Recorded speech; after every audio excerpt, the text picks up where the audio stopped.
Assalamualaikum warahmatullahi wabarakatuh. Sobat-sobat semua, selamat datang di channel yang paling kece dan paling seru di YouTube. Dengan hati yang gembira dan penuh semangat, mari kita mulai belajar dengan membaca Bismillahirrohmanirrohim. Pada video ini, kita akan membahas soal IPA untuk persiapan ASPDDY. Selamat belajar, jangan lupa klik like dan subscribe ya. Baik, di video yang keempat ini kita akan bahas soal dari nomor 25. Perhatikan di sini ada infografis tentang fakta seru tentang kucing. Nah, apa sih yang ditanya? Ciri makhluk hidup. Jadi ciri-ciri kucing ya, sebagai makhluk hidup yang sesuai dengan info yang ada di sini. Kita cari yuk. Ciri-cirinya ada apa saja? Gelandang. Yang pertama, kita lihat yang atas di sini. Yang atas disebutkan bahwa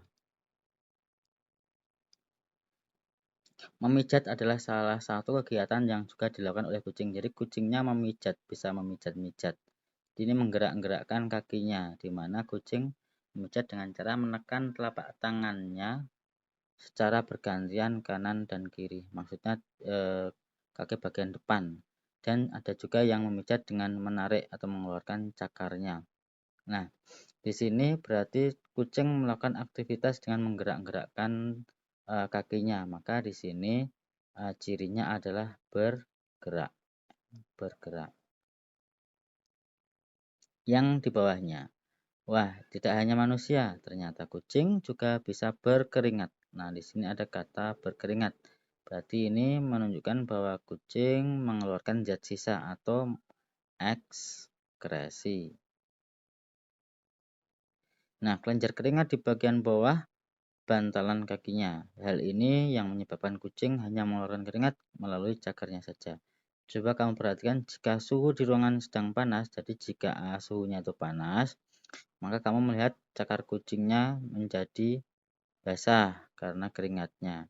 Di sini berarti ada panas itu rangsang ya. Jadi kucing itu bisa menanggapi rangsang atau irita Lita.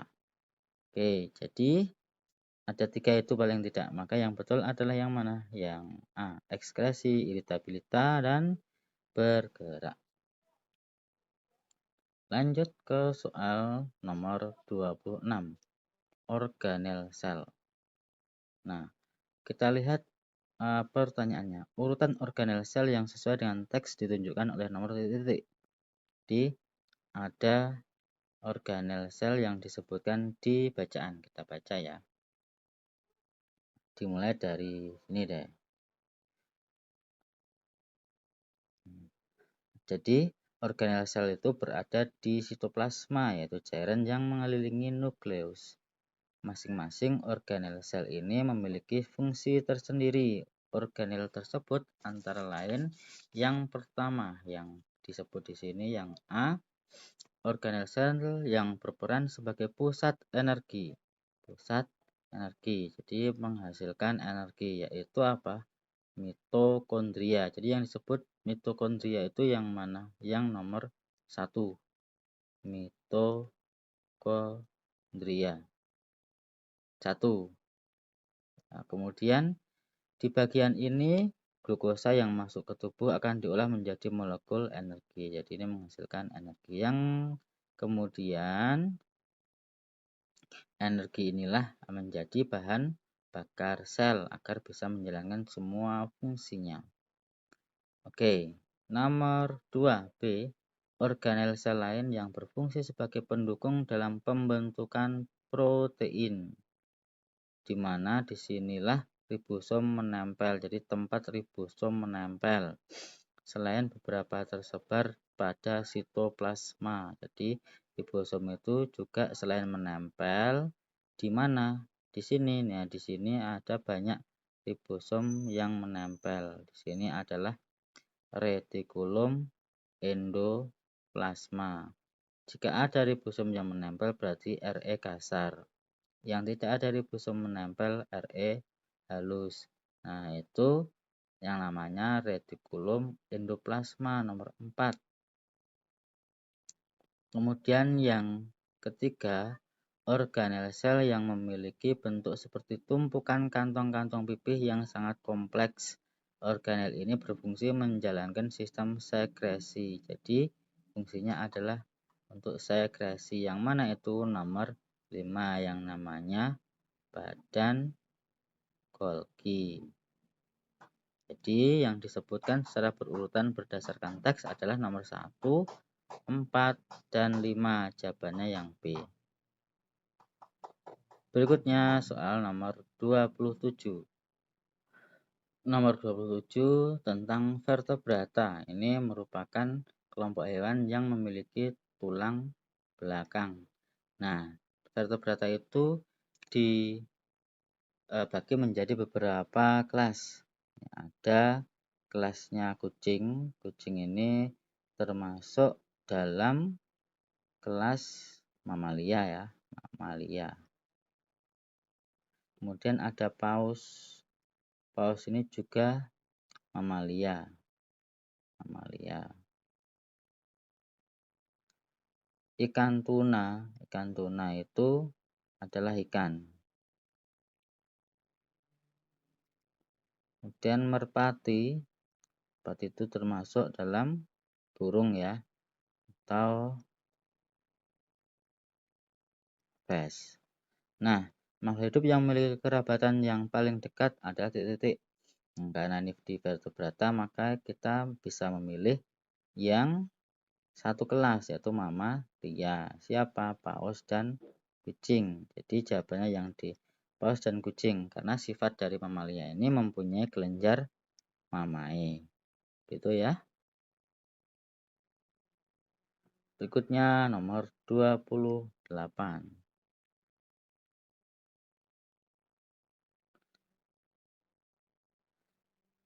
Soal tentang pencemaran lingkungan di kawasan Malioboro. Kita sendiri sebagai warga Yogyakarta sudah tahu ya bahwa kawasan Malioboro itu terjadi di sana banyak sekali kendaraan bermotor yang melewatinya. Di sini ada bacaan yang bisa kalian pahami juga. Namun, walaupun hasil uji coba di pedestrian itu di mana kawasan ini terjadi penurunan kadar CO2, tetapi ini tidak terlalu signifikan. Nah, alternatif yang efektif diterapkan kawasan lain di sekitar Malioboro, di mana di sini ada di Jalan Mataram, Jalan Gendekan, dan sebagainya. Di sini juga terjadi penumpukan kendaraan.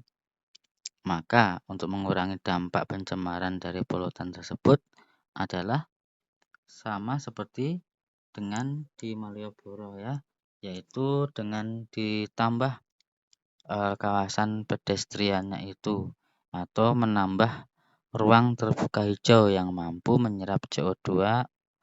Jadi jawabannya yang A, begitu. Berikutnya soal nomor 29.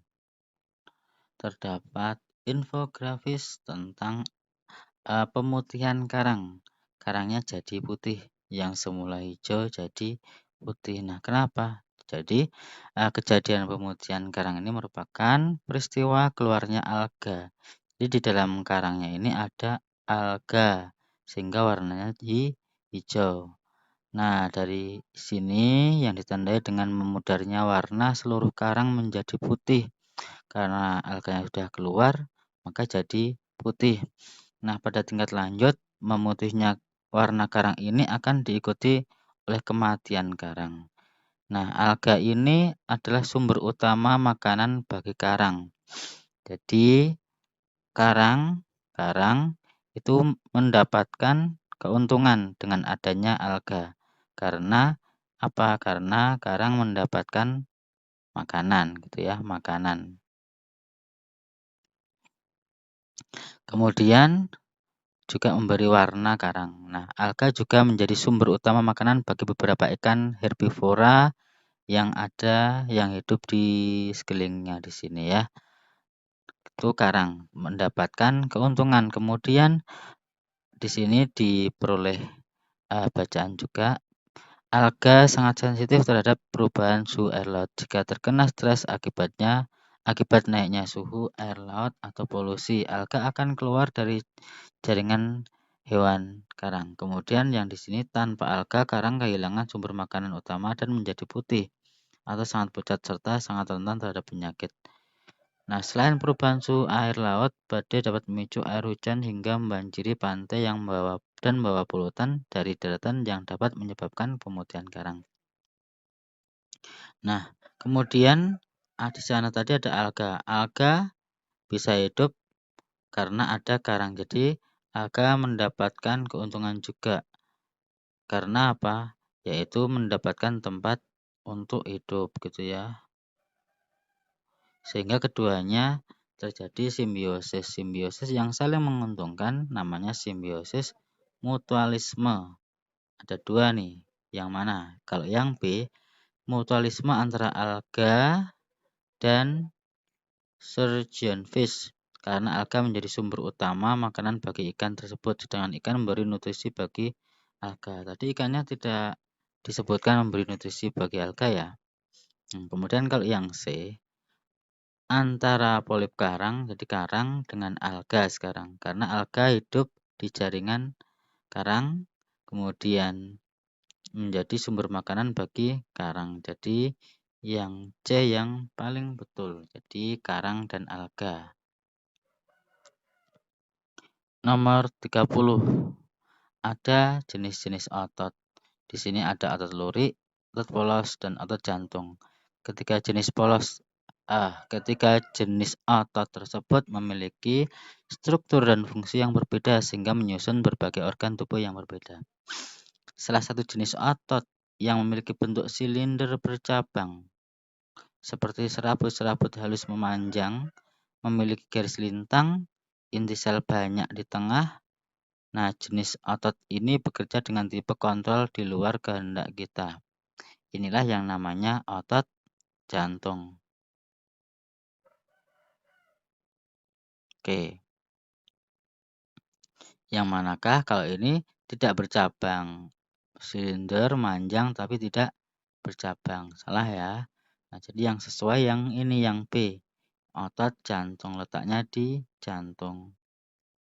Kalau yang C, otot polos, ini berbentuk kumparan seperti ini, gelendong, tidak bercabang. Jadi yang bercabang dan banyak intinya adalah yang di tengah adalah yang B. Oke. Berikutnya soal nomor 31. Di sini kelompoknya Andi berdiskusi tentang zat makanan dan pencernaannya berdasarkan tabel. Jadi keterangannya di sini yang dicentang-centang di sini terjadi pencernaan. Jadi zat makanan K itu terjadi pencernaannya di lambung dan di usus halus. Begitu seterusnya. Nah, hasil diskusinya kelompok Andi diperoleh seperti ini. Nah, yang tepat ditunjukkan oleh nomor berapa? Kita lihat yang nomor 1 itu K. K adalah lemak. Coba kita lihat K, apakah lemak terjadi pencernaan di lambung? Tidak ya, salah. Yang betul hanya di usus halus saja. Kemudian yang nomor 2 itu L. L adalah protein. Nah, kita lihat L, protein. Di sini dipecah menjadi pepton, kemudian asam amino. Dipecah menjadi pepton, itu di lambung. Di sini salah. Kemudian menjadi asam amino itu di usus halus. Yang ini benar gitu ya, tapi di sini salah. Oke, harusnya dicentang di sini. Kemudian berarti jawabannya yang M dan N ini. Kita lihat ya, 3 dan 4. M adalah karbohidrat. Dipecah menjadi maltosa dan glukosa. Jadi M itu, glukosa itu dicerna di mulut dengan enzim tialin menjadi maltosa. Kemudian kalau di usus halus dicerna oleh enzim amilase, kemudian menjadi glukosa. Betul ya? Jadi yang M betul, kemudian yang N itu air. Air itu tidak melewati pencernaan. Jadi strip semuanya. Hanya melewati saja. Oke, jadi jawabannya 3 dan 4. Nomor 32. Perhatikan ada gambar jantung. Di sini selalu ditanyakan di setiap ruang jantung itu fungsinya ya. Jadi harus tahu satu itu apa namanya dan fungsinya. Nah, yang memompa darah itu adalah 3 dan 4. Ini bilik yang 4 itu bilik kiri, yang 3 itu bilik kanan. Kalau bilik kiri memompa darah kaya oksigen ke seluruh tubuh. Kalau bilik kanan memompa darah ke paru-paru. Itu ya yang kaya CO2. Nah, dari situ 3 dan 4 kita cek. Ada enggak nih memompa darah kaya CO2 yang bilik kiri, yang bilik kanan. Ini CO2 betul ya. Melalui arteri pulmonalis. Arteri itu pembuluh darah yang keluar dari jantung. Jadi ini keluar dari jantung menuju ke paru-paru. Ini arteri paru-paru atau arteri pulmonalis. Nomor 3 yang betul. Nomor 4, memompa darah kaya oksigen. Betul ya, ini memompa darah kaya oksigen melalui vena pulmonalis. Salahnya di sini melalui, karena di sini itu adalah keluar dari jantung, itu namanya arteri. Karena ke seluruh tubuh namanya arteri, yang ke paru-paru arteri pulmonalis. Oke, kalau yang nomor 1 dan 2 itu menerima darah. Nah, yang nomor 1 ini menerima darah dari seluruh tubuh. Ya, nomor 1 menerima darah KCO2 dari seluruh tubuh melalui, kalau di sini vena pulmonalis. Yang betul adalah vena, karena kalau vena pulmonalis itu dari paru-paru. Yang dari paru-paru itu adalah yang nomor 2. Jadi dari paru-paru ke nomor 2 itu melalui vena pulmonalis. Jadi yang nomor 2 itu menerima darah kaya oksigen dari arteri pulmonalis. Yang betul adalah vena pulmonalis, karena menuju jantung itu vena. Oke, berikutnya kita bahas di video selanjutnya. Terima kasih.